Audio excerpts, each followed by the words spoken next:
incomparable leader of men to be tamed. 46 In the absence of anyone more distinguished for special qualities than himself, there is no one to compare with him, thus he is incomparable. For in this way he surpasses the whole world in the special quality of virtue, and also in the special qualities of concentration, understanding, deliverance, and knowledge and vision of deliverance. In the special quality of virtue he is without equal, he is the equal only of those other enlightened ones without equal, he is without like, without double, without counterpart. In the special quality of knowledge and vision of deliverance he is, without counterpart, according as it is said, I do not see in the world with its deities, its Maras and its Brahmas, in this generation with its ascetics and Brahmans, with its princes and men 19 anyone more perfect in virtue than myself, si. 139, with the rest in detail, and likewise in the Agapisata Sutta, A234, it 87, and so on, and in the stanzas beginning, I have no teacher and my like does not exist in all the world, MI 171, all of which should be taken in detail. 47 He guides, Sareti, men to be tamed, Purisadam, thus he is leader of men to be tamed, Purisadam Masarati, he tames, he disciplines, is what is meant. Herein, animal males, Purisa, and human males, and non-human males that are not tamed but fit to be tamed, Damatui Yutta, are meant to be tamed, Purisadama.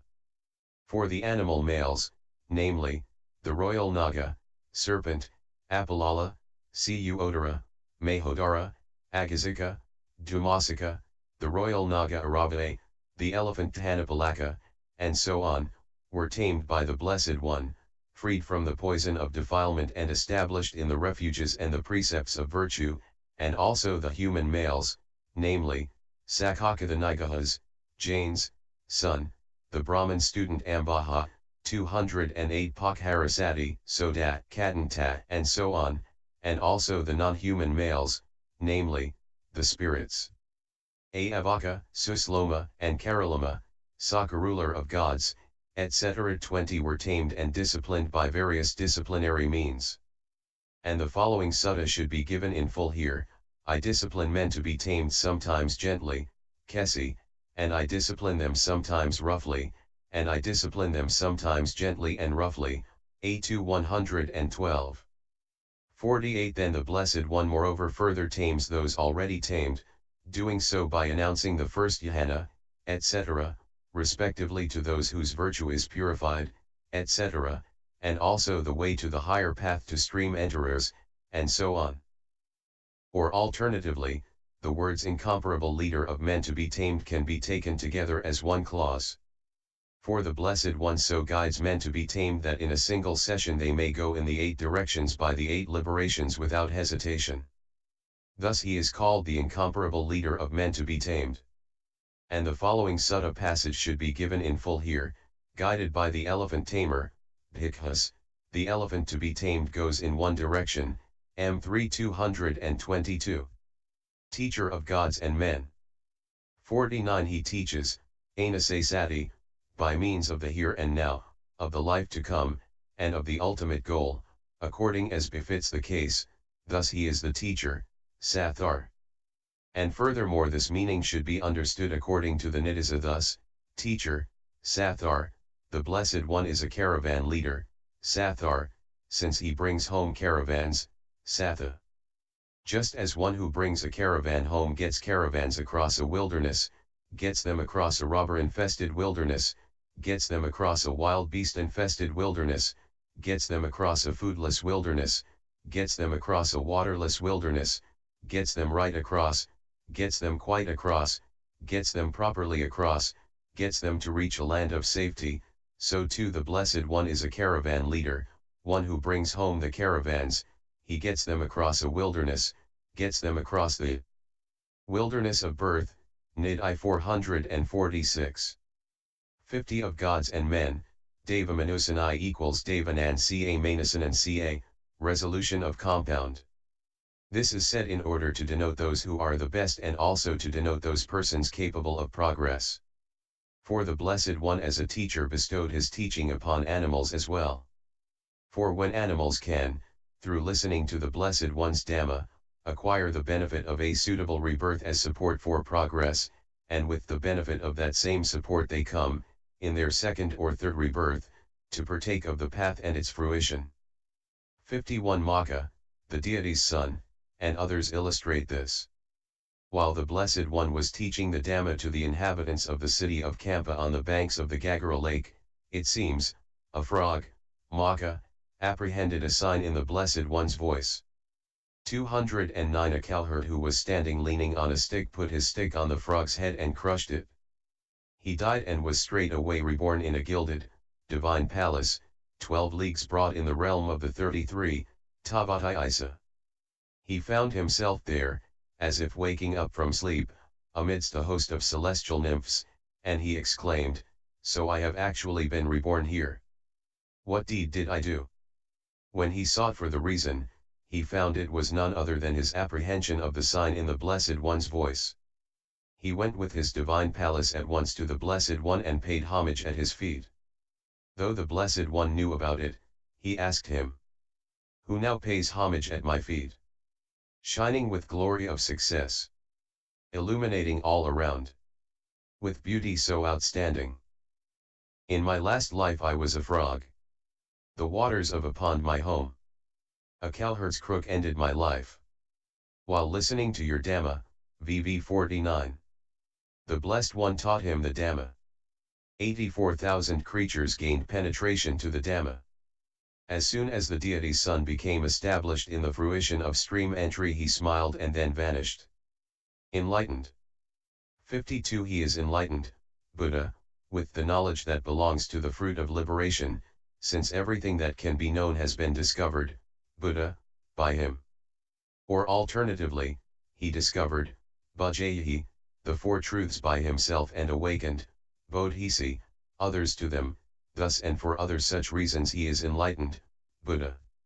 And in order to explain this meaning, the whole passage in the Nidasa beginning thus, he is the discoverer, Bhajayatar, of the truths, thus he is enlightened, Buddha. He is the awakened, Bodhisattva, of the generation, thus he is enlightened, Buddha, Nid I 457, or the same passage from the Paisamhid, Payas I 174, should be quoted in detail. Blessed. 53 Blessed, Bhagavant, is a term signifying the respect and veneration accorded to him as the highest of all beings and distinguished by his special qualities. 21 Hence the ancients said, "Blessed is the best of words, blessed is the finest word, deserving awe and veneration, blessed is the name therefore." 54 Or alternatively, names are of four kinds, denoting a period of life, describing a particular mark, signifying a particular acquirement, and fortuitously arisen. 22 Which last in the current usage of the world is called capricious. Herein, 210 names denoting a period of life are those such as yearling calf, vakha, steer to be trained, dhamma, yoke ox, bailivada, and the like.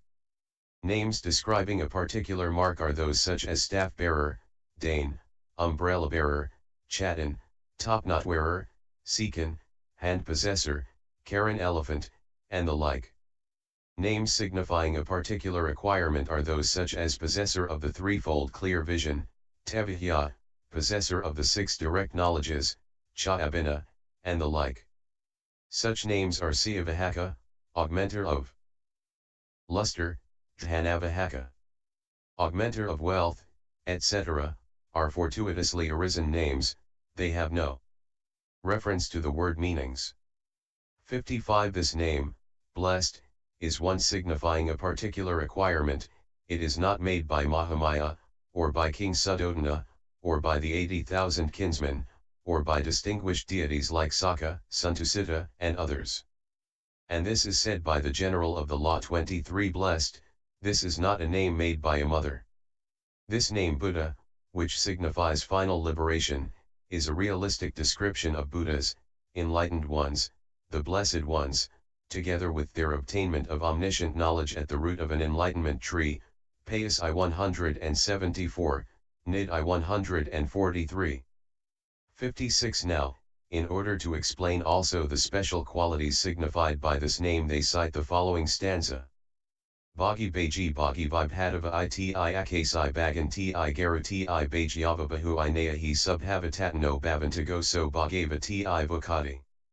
The Reverend One, Garu, has blessings, Bhagi, is a frequenter, Baji, a partaker, Bhagi, a possessor of what has been analyzed, Vibhadava, he has caused abolishing, Bhaga, he is fortunate, Bhagyava, he has fully developed himself, Subhavitatano, in many ways, he has gone to the end of becoming, Bhadantácariya, thus is called blessed, Bhagava.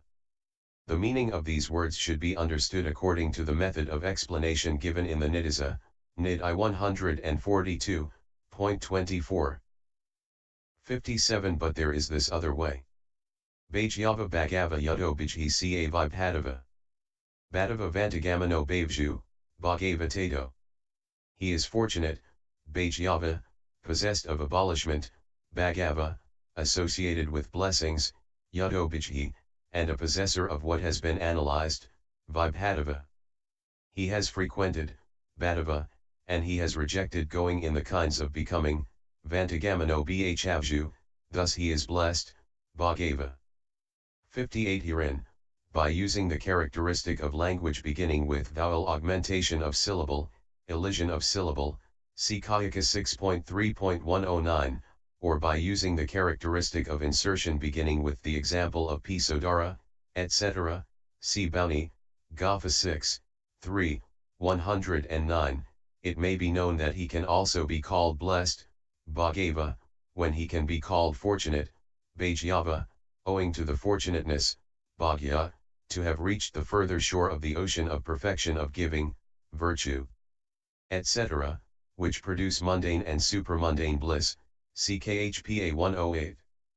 59. Similarly, he can also be called blessed, Bhagava, when he can be called possessed of abolishment, Bhagava, owing to the following menaces having been abolished, for he has abolished, Abhanji, all the 100,000 kinds of trouble, anxiety, and defilement classed as greed, as hate, as delusion, and as misdirected attention, as consciencelessness and shamelessness, as anger and enmity, as contempt and domineering, as envy and avarice, as deceit and fraud, as obduracy and presumption, as pride and haughtiness, as vanity and negligence, as craving and ignorance, as the three roots of the unprofitable kinds of misconduct, defilement, stains, 211 fictitious perceptions, applied thoughts, and diversifications, as the four perverse nesses, cankers, ties, floods, bonds, bad ways,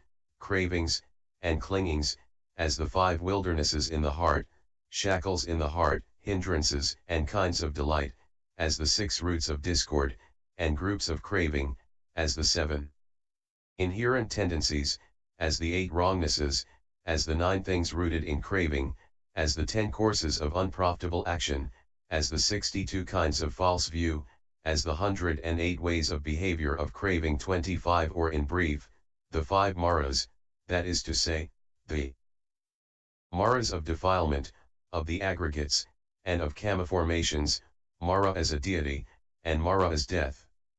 And in this context it is said, he has abolished, Bhaga, greed and hate. Delusion 2, he is canker-free. Abolished every evil state. Blessed his name may rightly be. 60. And by his fortunateness, Bhagyavata, is indicated the excellence of his material body which bears 100 characteristics of merit, and by his having abolished defects, Bhagadosata, is indicated the excellence of his Dhamma body. Likewise, by his fortunateness is indicated the esteem of worldly people, and by his having abolished defects, the esteem of those who resemble him. And by his fortunateness it is indicated that he is fit to be relied on 26 by laymen, and by his having abolished defects that he is fit to be relied on by those gone forth into homelessness, and when both have relied on him, they acquire relief from bodily and mental pain as well as help with both material and Dhamma gifts, and they are rendered capable of finding both mundane and supramundane bliss. 61 He is also called blessed, Bhagava, since he is associated with blessings, Vijayatata, such as those of the following kind, in the sense that he has those blessings, Bhaga Asasanti. Now, in the world the word blessing is used for 6 things, namely, lordship, Dhamma, fame, glory, wish, and endeavor. He has supreme lordship over his own mind, either of the kind reckoned as mundane and consisting in minuteness, lightness, etc. 27 or that complete in all aspects, and likewise the supramundane Dhamma. And he has exceedingly pure fame, spread through the 3 worlds, acquired through the special quality of veracity. And he has glory of all limbs, perfect in every aspect, which is capable of comforting the eyes of people eager to see his material body. And he has his wish, in other words, the production of what is wanted, since whatever is wanted and needed by him as beneficial to himself or others is then and there produced for him. And he has the endeavor, in other words, the right effort, which is the reason why the whole world venerates him. 62 He can also be called blessed, Bhagava, when he can be called the possessor of what has been analyzed, Vibhadava, owing to his having analyzed and clarified all states into the 3 classes beginning with the profitable, or profitable, etc., states into such classes as aggregates, bases, elements, truths, faculties, dependent origination, etc., 212 or the noble truth of suffering into the senses of oppressing, being formed, burning, and changing, and that of origin into the senses of accumulating, source, bond, and impediment, and that of cessation into the senses of escape, seclusion, being unformed, and deathless, and that of the path into the senses of outlet, cause, seeing, and predominance. Having analyzed, having revealed, having shown them, is what is meant. 63 He can also be called blessed, Bhagava, when he can be called one who has frequented, Bhadava, owing to his having frequented, Bhaji, cultivated, repeatedly practiced, such mundane and supramundane higher than human states as the heavenly, the divine, and the noble abidings 28 as bodily, mental, and existential seclusion, as the void, the desireless, and the signless liberations, and others as well. 64 He can also be called blessed, Bhagava, when he can be called one who has rejected going in the kinds of becoming, Vantagamano Bhavju, because in the 3 kinds of becoming, Bhava, the going, Gamana, in other words, craving, has been rejected, Vanta, by him. And the syllables Bha from the word Bhava, and Ga from the word Gamana, and Va from the word Vanta with the letter A lengthened, make the word Bhagava, just as is done in the world of the grammarians outside the dispensation with the word Makala, waist girdle, since garland for the private parts, Mahanasakhasamala, can be said. 65 As long as the meditator recollects the special qualities of the Buddha in this way, for this and this reason the Blessed One is accomplished, for this and this reason he is blessed, then, on that occasion his mind is not obsessed by greed, or obsessed by hate, or obsessed by delusion, his mind has rectitude on that occasion, being inspired by the Perfect One, A3 285.29. 66 So when he has thus suppressed the hindrances by preventing obsession by greed, etc., and his mind faces the meditation subject with rectitude, then his applied thought and sustained thought occur with a tendency toward the enlightened one's special qualities. As he continues to exercise applied thought and sustained thought upon the enlightened one's special qualities, happiness arises in him. With his mind happy, with happiness as a proximate cause, his bodily and mental disturbances are tranquilized by tranquility. When the disturbances have been tranquilized, bodily and mental bliss arise in him. When he is blissful, his mind, with the enlightened one's special qualities for its object, becomes concentrated, and so the jhana factors eventually arise in a single moment.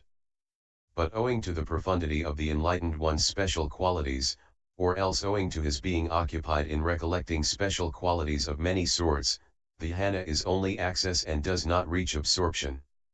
And that access jhana itself is known as recollection of the Buddha too, because it arises with the recollection of the enlightened one's special qualities as the means. 67 When a bhikkhu is devoted to this recollection of the Buddha, he is respectful and deferential towards the master. He attains fullness of faith, mindfulness, understanding, and merit. He has much happiness and gladness. He conquers fear and dread. 213 He is able to endure pain. He comes to feel as if he were living in the master's presence. And his body, when the recollection of the Buddha's special qualities dwells in it, becomes as worthy of veneration as a shrine room. His mind tends toward the plane of the Buddhas. When he encounters an opportunity for transgression, he has awareness of conscience and shame as vivid as though he were face to face with the master. And if he penetrates no higher, he is at least headed for a happy destiny. Now, when a man is truly wise, his constant task will surely be this recollection of the Buddha blessed with such mighty potency. This, firstly, is the section dealing with the recollection of the enlightened one in the detailed explanation. 2. Recollection of the Dhamma. 68 One who wants to develop the recollection of the Dhamma, law, should go into solitary retreat and recollect the special qualities of both the Dhamma, law, of the scriptures and the ninefold supramundane Dhamma, state, as follows. The Dhamma is well proclaimed by the Blessed One, visible here and now, not delayed, timeless, inviting of inspection, onward leading, and directly experienceable by the wise, MI 37, A3 285. Well proclaimed. 69 Well proclaimed, in this clause the Dhamma of the scriptures is included as well as the other, in the rest of the clauses only the supramundane Dhamma is included. Herein, the Dhamma of the scriptures is well proclaimed because it is good in the beginning, the middle, and the end, and because it announces the life of purity that is utterly perfect and pure with meaning and with detail, CMI 179. Even a single stanza of the Blessed One's teaching is good in the beginning with the first word, good in the middle with the second, third, etc., and good in the end with the last word, because the Dhamma is altogether admirable. A sutta with a single sequence of meaning 30 is good in the beginning with the introduction, good in the end with the conclusion, and good in the middle with what is in between. A sutta with several sequences of meaning is good in the beginning with the first sequence of meaning, good in the end with the last sequence of meaning, and good in the middle with the sequences of meaning in between. Furthermore, it is good in the beginning with the introduction giving the place of and the origin giving the reason for its utterance. It is good in the middle because it suits those susceptible of being taught since it is unequivocal in meaning and reasoned with cause and example. It is good in the end with its conclusion that inspires faith in the hearers. 70 Also the entire Dhamma of the dispensation is good in the beginning with virtue as one's own well-being. It is good in the middle with serenity and insight and with path and fruition. It is good in the end with nibbana. Or alternatively, it is good in the beginning with virtue and concentration. 214 It is good in the middle with insight and the path. It is good in the end with fruition and nibbana. Or alternatively, it is good in the beginning because it is the good discovery made by the Buddha. It is good in the middle because it is the well-regulatedness of the Dhamma. It is good in the end because it is the good way entered upon by the Sangha. Or alternatively, it is good in the beginning as the discovery of what can be attained by one who enters upon the way of practice in conformity after hearing about it. It is good in the middle as the unproclaimed enlightenment of Paksha Buddhas. It is good in the end as the enlightenment of disciples. 71 And when listened to, it does good through hearing it because it suppresses the hindrances, thus it is good in the beginning. And when made the way of practice it does good through the way being entered upon because it brings the bliss of serenity and insight, thus it is good in the middle. And when it has thus been made the way of practice and the fruit of the way is ready, it does good through the fruit of the way because it brings unshakable equipoise, thus it is good in the end. So it is well proclaimed because of being good in the beginning, the middle, and the end. 72 Now, the life of purity, that is to say, the life of purity of the dispensation and the life of purity of the path, which the Blessed One announces, which he shows in various ways when he teaches the Dhamma, is with meaning because of perfection of meaning, and it is with detail because of perfection of detail, as it is proper that it should be. It is with meaning because it conforms to the words declaring its meaning by pronouncing, clarifying, revealing, expounding, and explaining it. It is with detail because it has perfection of syllables, words, details, style, language, and descriptions. It is with meaning owing to profundity of meaning and profundity of penetration. It is with detail owing to profundity of law and profundity of teaching. It is with meaning because it is the province of the discriminations of meaning and of perspicuity. It is with detail because it is the province of the discriminations of law and of language, see 14.21. It is with meaning since it inspires confidence in persons of discretion, being experienceable by the wise. It is with detail since it inspires confidence in worldly persons, being a fit object of faith. It is with meaning because its intention is profound. It is with detail because its words are clear. It is utterly perfect with the complete perfection due to absence of anything that can be added. It is pure with the immaculateness due to absence of anything to be subtracted. 73. Furthermore, it is with meaning because it provides the particular distinction 31 of achievement through practice of the way, and it is with detail because it provides the particular distinction of learning through mastery of scripture. It is utterly perfect because it is connected with the five aggregates of Dhamma beginning with virtue. 32. It is pure because it has no imperfection, because it exists for the purpose of crossing over the round of rebirth's flood, CMI 134, and because it is not concerned with worldly things. So it is well proclaimed because it announces the life of purity that is utterly perfect and pure with meaning and with detail. Or alternatively, it is well proclaimed since it has been properly proclaimed with no perversion of meaning. For the meaning of other sectarians' law suffers perversion since there is actually no obstruction in the 215 things described there as obstructive and actually no outlet in the things described there as outlets. Which is why their law is ill proclaimed, but not so the Blessed One's law, whose meaning suffers no perversion since the things described there as obstructions and the things described there as outlets are so in actual fact. So, in the first place, the Dhamma of the Scriptures is well proclaimed. 74. The supramundane Dhamma is well proclaimed since both the way that accords with Nibbana and the Nibbana that accords with the way have been proclaimed, according as it is said, the way leading to Nibbana has been properly declared to the disciples by the Blessed One, and Nibbana and the way meet. Just as the water of the Ganges meets and joins with the water of the Yamuna, so too the way leading to Nibbana has been properly declared to the disciples by the Blessed One, and Nibbana and the way meet, D2 223. 75. And here the noble path, which is the middle way since it does not approach either extreme, is well proclaimed in being proclaimed to be the middle way. The fruits of asceticism, where defilements are tranquilized, are well proclaimed too in being proclaimed to have tranquilized defilement. Nibbana, whose individual essence is eternal, deathless, the refuge, the shelter, etc., is well proclaimed too in being proclaimed to have an individual essence that is eternal, and so on. So the supramundane Dhamma is also well proclaimed. Visible here and now. 76. Visible here and now. Firstly, the noble path is visible here and now since it can be seen by a noble person himself when he has done away with greed, etc., in his own continuity, according as it is said, when a man is dyed with greed, Brahman, and is overwhelmed and his mind is obsessed by greed, then he thinks for his own affliction, he thinks for others' affliction, he thinks for the affliction of both, and he experiences mental suffering and grief. When greed has been abandoned, he neither thinks for his own affliction, nor thinks for others' affliction, nor thinks for the affliction of both, and he does not experience mental suffering and grief.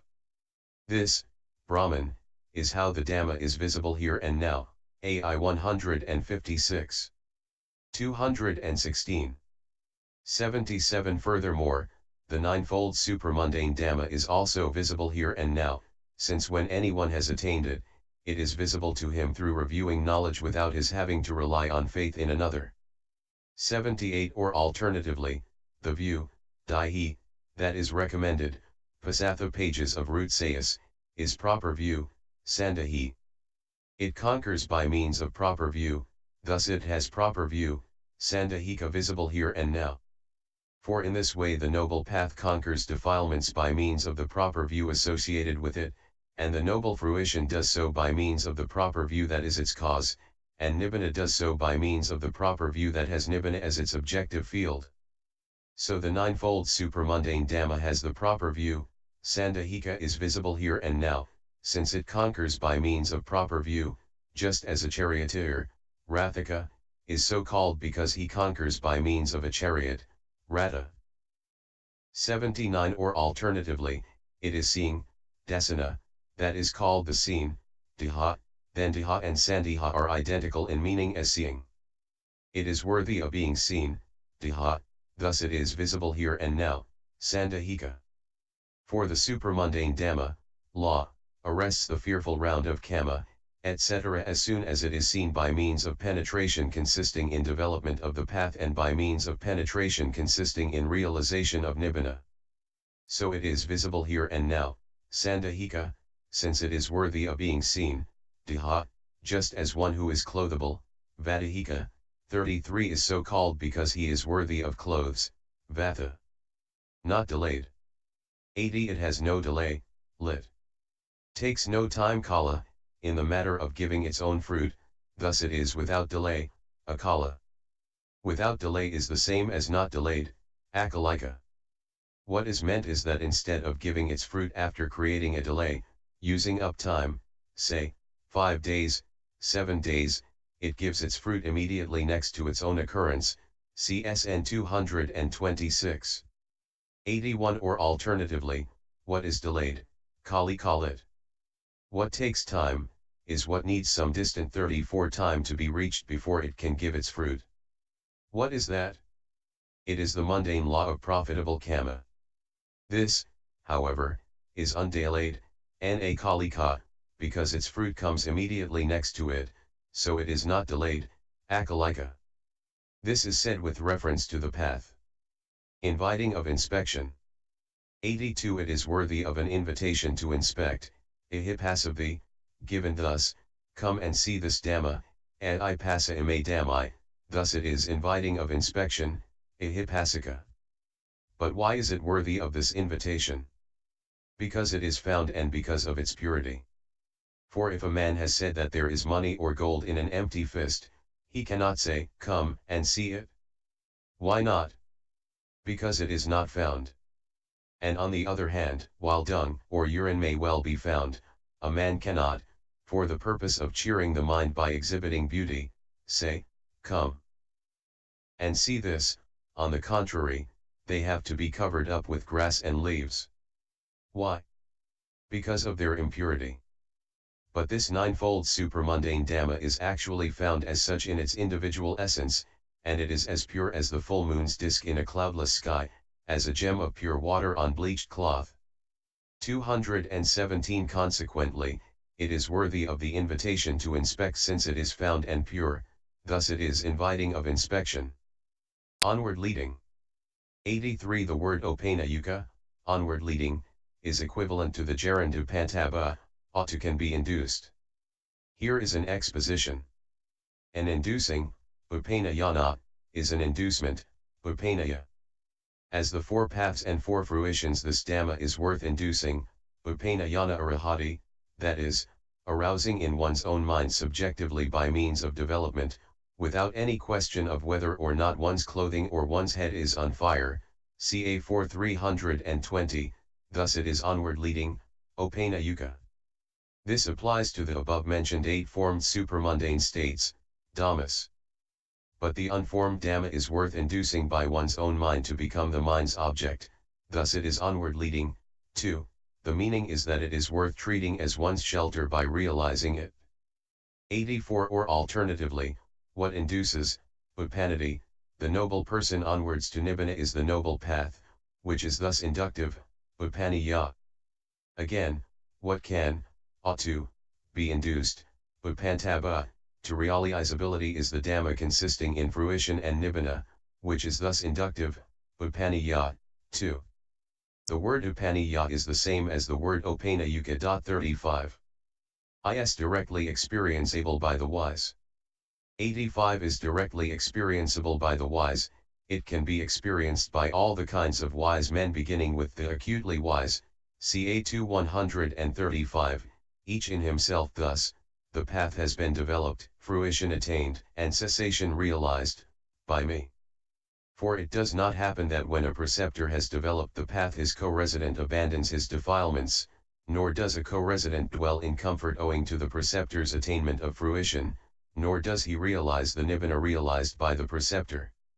So this is not visible in the way that an ornament on another's head is, but rather it is visible only in one's own mind. What is meant is that it can be undergone by wise men, but it is not the province of fools. 86 Now, in addition, this Dhamma is well proclaimed. Why? Because it is visible here and now.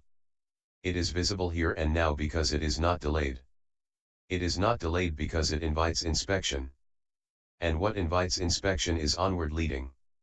87 As long as the meditator recollects the special qualities of the Dhamma in this way, then, on that occasion his mind is not obsessed by greed, or obsessed by hate, or obsessed by delusion, his mind has rectitude on that occasion, being inspired by the Dhamma, A3 285.